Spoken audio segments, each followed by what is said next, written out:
tunyumirwe ngeno bwe tunywamu Edobozi funa etofai tubale tunyumirwe ngeno bwe tunywamu sha n'amasanyu gali mwalali biraba biri tayali bisaiko wadde wojidde kagali your face takubleso stresso sha smile on your face lazima jata kubless tokiriza stress ha blaskina pulo.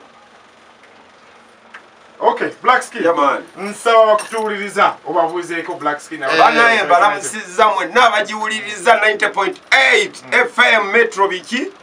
Mwebale mbagaliza ide yakabi bampita Black Skin omubi. Nganasazeeko dana. Abanja. So Black Skin tutunulia Black Skin yani mubumpimpi abantu bategere Black Skin. Black Skin mubumpimpi ye muntu katonda gwe yawe kirabo kyo kuyimba n'okuwandiika. Yeah. So Black Skin mumpimpi ali mu myaka emeka azaliwa dikamu mpola tujja kikuba mbwangwa nkuduka. Black Skin yazaliwa mu 1995. Awo ngogattamu. Yamani. So mumpi myaka nga asatu mu esatu. Simanyi gogattamu bugasaawo naye ngo mwaka 1995. Mwa ina calculation. Asatu mu esatu. Madame tu. So tudule Black Skin atambule mu ng'omuganda tuwulire.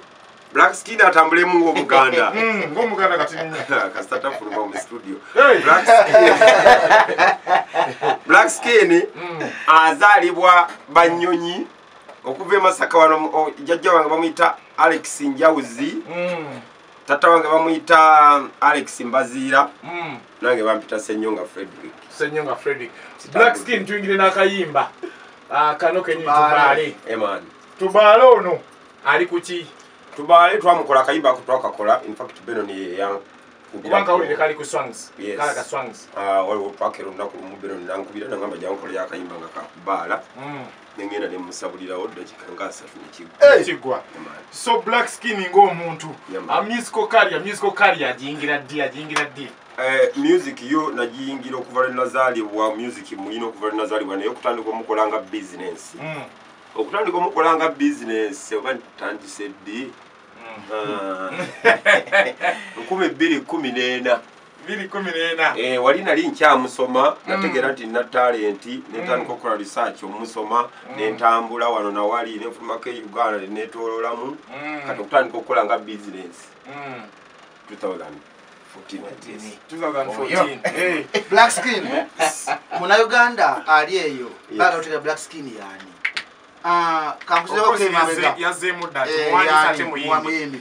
Black Skin ngozeke babega omuntu baga utega Black Skin music ki eke yavambula mbwenseno mwaka ki 2015. Apart from Echo kuba akayimba ka million ka million kebeke badamu okute wakora ku Eke soko ndeba na Uganda nyimba mmekazi wale era wo mukuva we nali mvudde Nairobi je nali maze time eyo na bwena komawe waka ningamba katika so kenshi kube munatandikira kayimba ka Mugezi AK47 rest in peace bakebaita tukikolemu kayimba kwali kamanyi. Yes, baba mune kigambo kabana neda sewa awonyamu wabula mwana wadi kana kikolemu ajja after balua tuzinire shiba balua after balua tukikolemu yasoka balua tukikolemu yasoka balua tukikolemu yasoka balua balua yasoka because njukira na linzi tukikolemu okola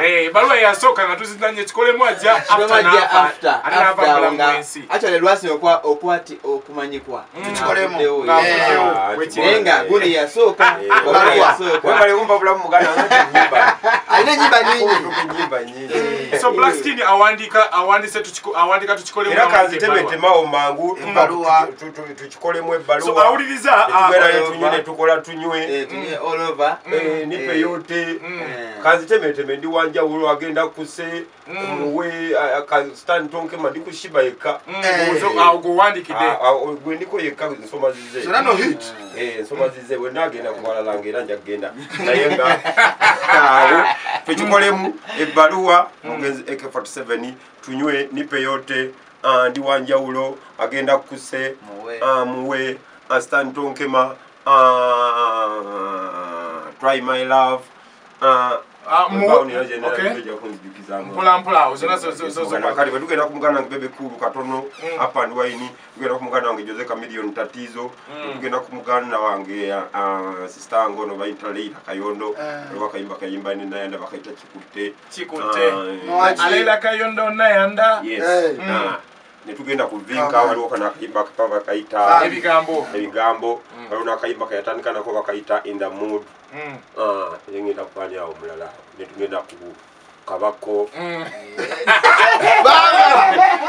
saba wani oweze ku bantu producer wani nawe nyambako muganda saba tuina producer wale yawuliza kibaise 90.8 Metro FM countdown to tuina producer mwana muto yasoko kola hit ye ku myaka nga 17 kuna mukaga nga mulaba wali ku kibaise Power Records ewa mwana mlinzi the one and only Dr. Renix omusawo kati manager wa Volt Music tuli naye mu nyumba naye azatu uli tekniza wani buza kwa saba wani oweze ku bantu abawuliriza Metro FM mwena bali wantongo tuninze mutuwuliriza kasina kaka kunegana erikiri yakugirege kwikiriza tembonya so wani babuzeko amanya angeze producer wani awuliriza wale bango tuninze Metro FM nti 90.8 wadde obuddebo awulirize ababibo yaman so Black Skin wani abawiziza ko tujja kwa tufuna wani mpola tulabe naye mpola tugenda kufuna kasafu kanyama kasafu Black Skin kati awandikira abantu goliwo oli mukamo oli under Swangz Avenue Swangz Avenue najijjamu nga mazo okuwandika ennyimba nali ngezako nga omala okusoma akoze research ogezesa ekintu okitegeera yes omanye system kiki kyetaaga music kigwe betaaga okonecting otya n'abantu kati nensoka nkoleze ennyimba zikubenyedde okitegeera kati ezange jukira ennyimba zempandiika jukira nze nyinza okuwandiika ennyimba abayimbi bayinza okufuluma ennyimba zange 3 olunaku oba kale omwezi kati ate nze nenfulumyayo nga lumu kati bakitegeeza ennyimba zenkupa bakyali bange zisinga ezange obungi okitegeera kyovola nti osobola okusanga nti otadde ennyimba 5 nga zabakyali bo balala n'otalumu kati zijja olwedde omuntu aba akulabanga ng'omuwandiisi ate simanyi nti waliyo omuwandiisi atali muyimbi kitegeera okuwandiika okuyimba si kuwandiika katabo nti omuntu n'asoma busomi waliwo melodi so kansoke mba introducing the producer gwe tuli naye then tufune akakubira ka Black Skin producer gwe tuli naye gwabadde tamumanyi yakola ennyimba zino wammanga tutandike ne luno olusooka mpola opposite wasukida so your producer one gwe tulina mu nyimba producer one lina ono akayimba wano kano katukasampulinga ebisampulinzi wano just kano wangamba wamaliriza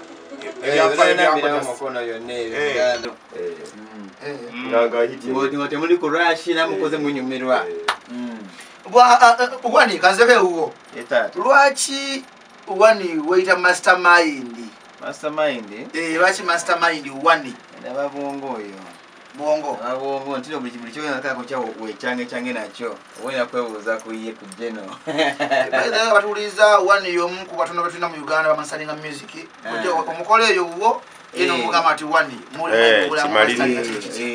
ndaba bossit ne ndaba zili bili ndaba bossit leli ne nkuba nnyo nkubizi kwenda mama bulamu namulamu simulaba so mpola tunulire so njaga tunulire Black Skin njagala kuzina that's all vibe zile nyimbo ogenda kwa project yenu waliyo chetu kujja mu Swangz Black Skin Swangz Avenue bisebe twali abayimbi bangi waliyo nze waliyo Joero waliyo Zulanda waliyo Wininwaji waliyo Wini Tale then ogatako ne Vinka ne Uncle Vinky kati kutegera kati tetwali mu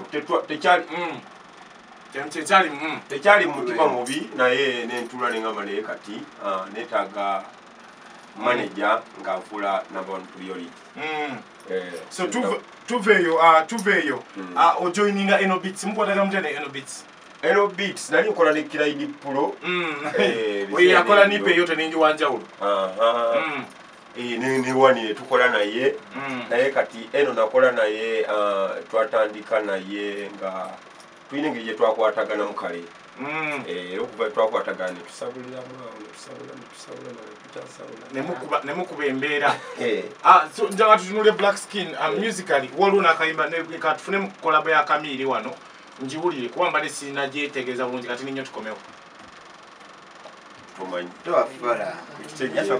Bannayuganda tulina okukula nnyo ne tuwambuyamu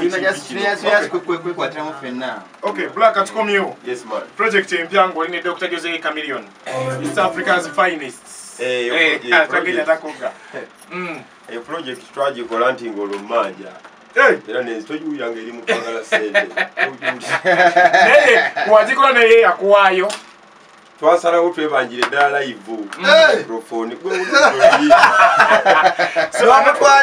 twekatako ku noti 754 989 oba noti 754 10 kisome anti kwa masoma control figure eri noti 754 988 eri 0754 988 Black Skin lwaki ensi tenategera Black Skin nnyo ate abantu bangi bokedde ebintu bingi ensi bategedde lwaki kyekiri mabega Black Skin okubanga tanavu kusamba kajinga nje balina kusoma egamba kakati lwa music ono mukumukola kati nze music mukumutandika nsamutandika nga nyonya sente namutandika nga simanyi nti bafunamu ne sente okitegeera passion kati sente nezijja oluvannyuma naye kati kyoba olina okukula nti ba musicians ba Uganda abakibadde bonna n'abamawulire oba abamawulire bebalina okumanyisa omuntu mwe mutandikirwako okitegeera ng'oluyimba lwenkoze terunafuka hiti olina okusooka n'oyogera ku nze alukoze okusalamu mu kirimi katono nnyo ekyogere kituufu nnyo naye n'abagundi balina okwebeeramu abayimbi benyini betukolera ennyembe n'abayimbi yongera kyemulokera ku nkyogamba mbuno gundi yannyambyeko Black Skin yampandikiddeko oba yampandikidde oluyimba you lose nothing tekina ekyo kikujjako end of the day tuli mu kukolera ggwanga lyaffe music tukola takoma mu nyimba zaffe tekyewunyisa ennyimba zonna zenkumenyedde ozimanyi kijja kikyadde ennyimba ozimanyi zaaba omukyamu yazikola mutuufu nnyo ate nekirala kankubuulire tunuulira abayimbi bali bameka mu Uganda bangi tobamala nawo naye njagala ombuulira abawandiisi bali bameka abawandiisi blessings okitegeera omuntu awandiika n'ayimba ebeera blessing era abayimbi balina ogikozesa okitegeera kuba tetuli bangi olaba omugenzi success yagenda omugenzi radio yagenda kati tunuulire era system otunuulire system abantu okitegeera so kati abantu abo engeri gye bali batono balina obbawa value nga si byagamba okwepanka kuba byaki okitegeera Black Skin kyekibuuzo kikubuuza nnyo ku lwenkusanga era kikubuuzaako tekikubuuzaako Black Skin nga tuzze mu reality oli ku 90.8 Metro FM ng'omuyimbi yazze ku mmezo naga Black Skin simidde bulungi mbadde nsabayo onkoleyo tune bayimbi kibogamba nti ono nzolo jimwa kubwerere nono nzolo jimwa kubwerere si kubwerere kiba kibanja mpola kale kibanja mpola nga tuvudde kugambe nina abantu babiri bensobola okukolera nangamba genda okole okitegeera Swag's Avenue ne Bebe Cool abo nsobola okukola shiba omukozi anti nze nkubuulidde obuuliza kibuuzi nze nkubuulidde nga omanyi mu business waliwo omuntu agamba nti kola n'okola nga toliimu kwesika nze nkubuulidde Swag's Avenue ne Bebe Cool mbakolera nga sesseemu wadde yes ng'abalala sirina gwenvumye naye kubuulira okay so Black Skin a project empya yetufulumya kati project empya kati tunakigendako tugendeke wa wani mpola mu question ya wani endala oli mastermind kyinawo oli mastermind kyinawo waliwo wano mpola kanso kentandike bwenti kunchana gamba mwana wani kwesi mwana wani tunataka mai chigoma nataka tachiyo I love your touch. Yes, I want it and I need it. Anange sit today. Nange just you sit back and work on your titenkanya. No chikola, yeah. You plan of course, yeah. Magati akati nkolerani, bisina bakola anti gundi ngomugatako. Stegira, eh. So I looked at them and I'm like, yeah, these are the new boys on block. They are really aggressive. And I'm like, yes, we can work. Okay. Yeah. So wani banga chiri omaze? Banga limaze Mundongo kati.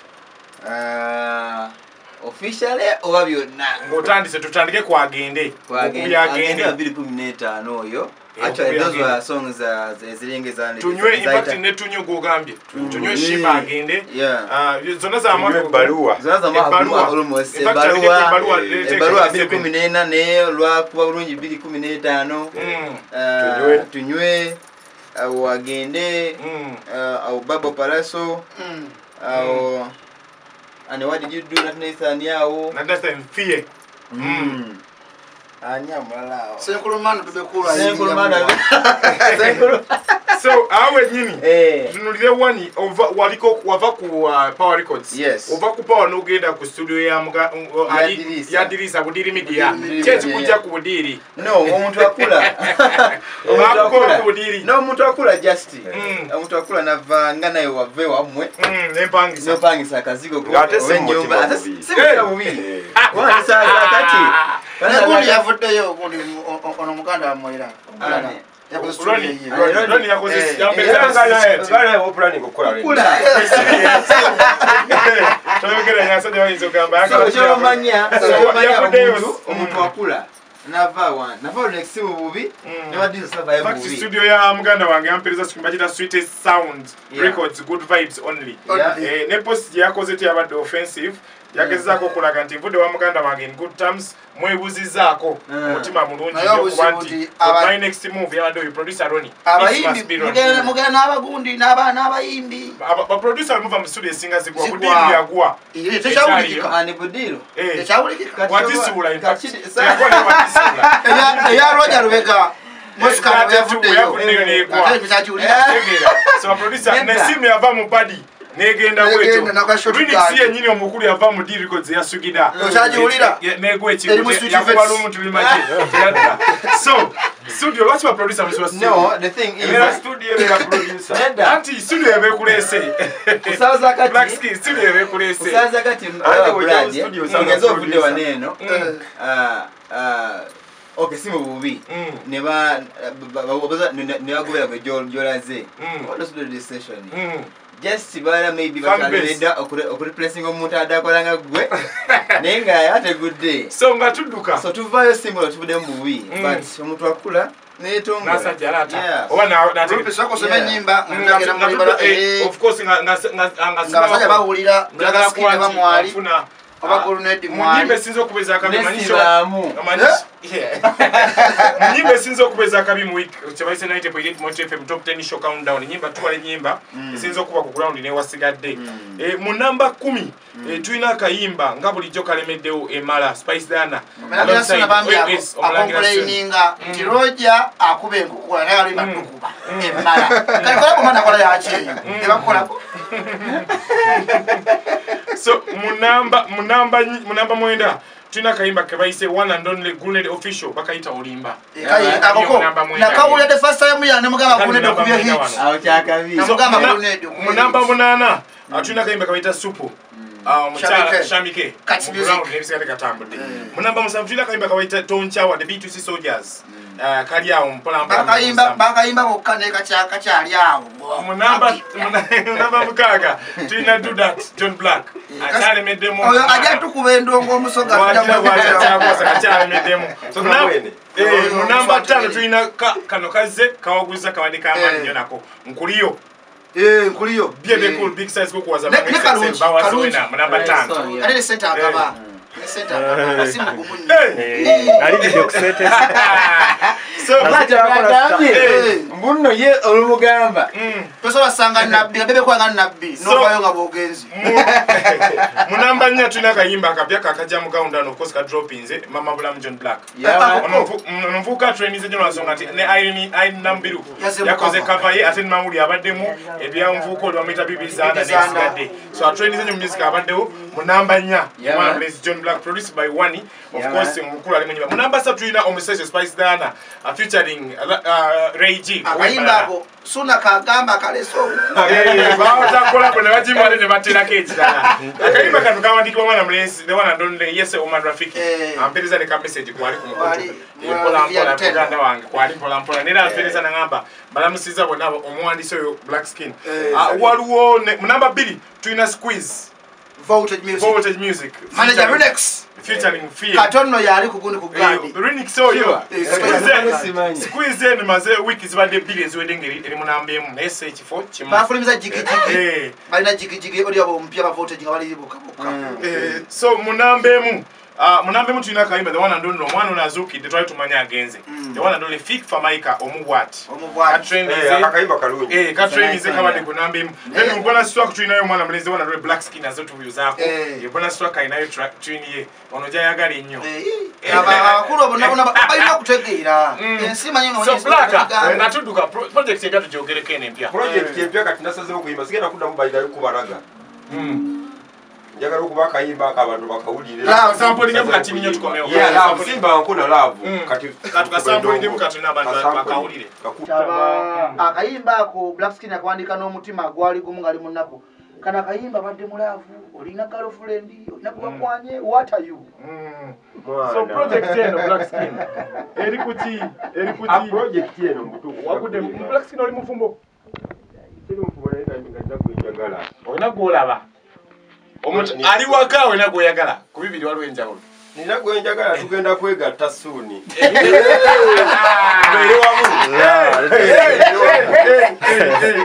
tubeere wamu naye abayimbi wano Wamanga King Saha Vara Nachitende abayimbi ngo manyi nti wait until you know how to do good melody music Jango Black Skin akweya kayimbaka kayiko angambe na album number Nevi kayimbe ka melody yako Vika ina kayimba kapya gundi kuyamkweda ka rega kapeta kamutambuza bigambo Black Skin akamwandisa kwa Vika tibagala kwogana shiba anti Black Skin ya mamilira waka wabwe omanya okudikira ku mutwe gw'omuntu nozina ensi ne appreciate ngabya bita kayimba ako bali bakawa mugenzi mbugi akawandika olafiri yako Chekera Black Skin bambi kayimba kanyo chemanyi Shiba ndoza tana okuva Black Skin wabade tamwandikira zensonga zane omani yangamba omani bamukyalo ansonga bamanyi alina akazi ku The Late Moses Radio tana mwandikira yimba bamanyi ayinzo babya semembera ngatuduka producer wani ngatuduka nina project yabana wano tugenda batujigaza nkuba bajita batya soft kilometers nkuba nyo soft ne Isaac Hayes yeah. Isaac Hayes. Yeah man. Ya aliwa yo bugabi ndiyo. Kuza kwanda chike mtala. Yago uze kubabuza wali mulala. Jango. Bamuita Isaac Hayes. The grandson. Abuza ngawoli pola. Yeah man. Yo abatuuliza ku Metro FM 9.8 bamise soft na butono. Soft na butono. Ono producer mwagala bagazi kubona yenti music mukola wabwerere okamusamu ku busuku. Omwagala kuira kugadi mweze gadi. Kabwe kayimba kalokali tukuze fenna atandise okukola omuziki nga tuli naye tutandise okukola yatukola olimbo lwasookera ddala paka nakakati tubeera naye muganda waffe abawuliza mbagamba tugambo ki obusembayi abatuuliza be bali nnyo okubanga bawuliriza n'okusupportinga omuziki gwa Uganda naye naffe batuwulirize kuba tuli b'amaanyi so Black ngoduka some number ne social platform bakufuna batya ne one asome ayagala okola audio naye amufuna atya ku mastermind akati sawa zino okuyimba omuntu akwasaganya nkola ne Emma Carlos manager wange Emma Carlos Mulondo yes muganda ngamukambwe nkola naye okitegeera era nga ku business kuyimba enamba ya Emma Carlos 07005 mukaaga 36 so ye manager when it comes to music okuyimba okuwandika kuwandika akati ate wali enamba eno jinjagala okusomera eri 0755776 iyo gyokubako oba oyagala tune saawa yonna anytime neoba bukiro neoba kumakya osumulula kipola otandikira musende meka Black Skin oba byakuteesa mwana kisinziira mu Sudan mukyajinga birala yinza okukolera obwerere gwe nenkusaba miliyoni 3 wekisalirako kisinziire newe wekiri wani Black Skin tanatuwa kapeera nga tudduka kayimba kana kapya akufuna atya wani osangibwawa nakola oluyimbe wo kigwa kitya anfuna ndi makindye agala kumfuna ndi makindye nga ku Barak Sound twa ku Barak Sound ne obuza studio wani bakutuusawo bulungi nnyo. Era osobola kunsanga ku page zange One Production, Instagram, Twitter. Yabiko One Production wonna. Wendi studio yaffe bagita Mastermind Records. Eno teri mu mukono ngeri budiri eno yo eno nze CEO. Nze CEO. Eno beats bosangwa eno nkulabanye wa eno beats tata. Kola eno beats ne wawani onsangayo. Kugamba muntu wakwita ngaina wali ngaenda mukole project. So nkubira nze nzija direct sina account wano we nasibe enkala kalira. Wani okolera sende mekezi tanikirwako. Esanikirwako sijazogera nenga all in all we negotiate because eriyo mwana aliyeyo wansi adakera kuncha olokuwa nagambye njagala sente weziti ati okujja munayi so that sinzira ne ati wo muntu so kabisa era kano kakomuzi fact ne simu yangamba rupi solo nkololимба lwebere kasonde tia tasumbwa lwaji studio ezabayimbi bawani temba na masanyalaze nsonga ki studio temba na masanyalaze power ngali wange oluyimba mwezi gumala ja myezi ebiri obuzibu natuka wani buzibu kibosanze mu production bali sinakubuza ha muganda ngozibu bungi mu mwezi oleyo lingi alimo kuyiriba utasasula oyino muyimbi kwa lekolede no mubanja katasasula mwebalira kwa mono just si kirungi kuba tugiza amanya because okera kuncha nokirizo muga yakitegeeza mwakiriziganya so yeah maybe obutakanya bwaja after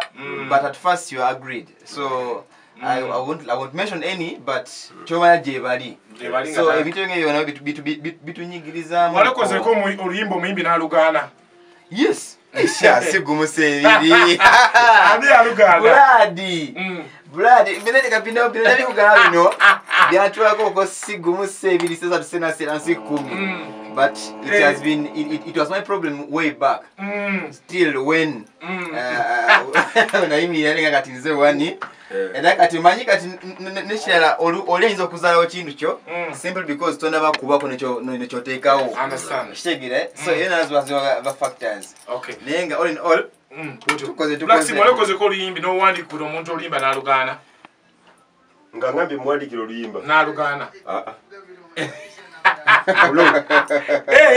ngolya ngambye waliwo luno nti naluwandiise wani uliramu naye ngamba nti wani mpandikira oluyimba nga nze wani nze ngenda oluyimba tewali yajaganya okay so nga tudduka wani ina katalekeka kalekeka boss bitegeza kisiri muganda ene last remarks last remarks abanye kwa ntino mwagide producer wani Mastermind mikono jang my friends not in Uganda out of Uganda those watching me right now on my Facebook accounts, those listening to me wherever you are in Uganda, respect, thanks for your time and everything you've done. Okay.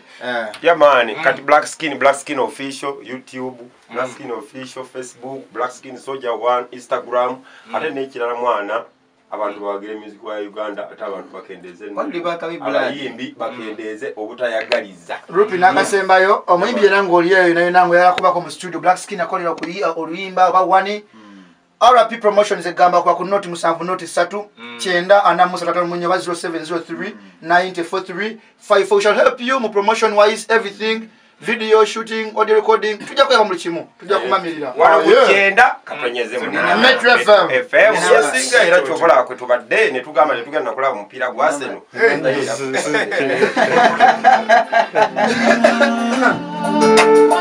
hey